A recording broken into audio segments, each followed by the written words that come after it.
Hi అండి.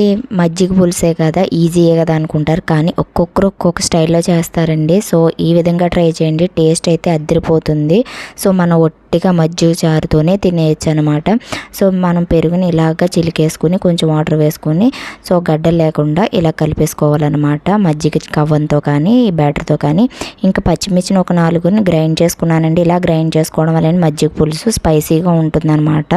So మనకి ఆ పచ్చిమిర్చి తగలవు కూడా.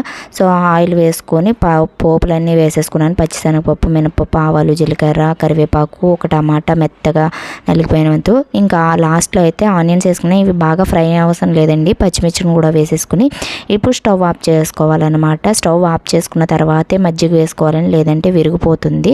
సో ఇప్పుడు వేసేసుకొని ఇంకా వేడి వేడి అన్నంలో తింటే సూపర్గా తినేయచ్చండి. టేస్ట్ అయితే అదిరిపోతుంది. ఇంకొక కర్ణాటక స్టైల్ కూడా చూపిస్తాను, అదైతే ఇంకా అదిరిపోతుంది అనమాట.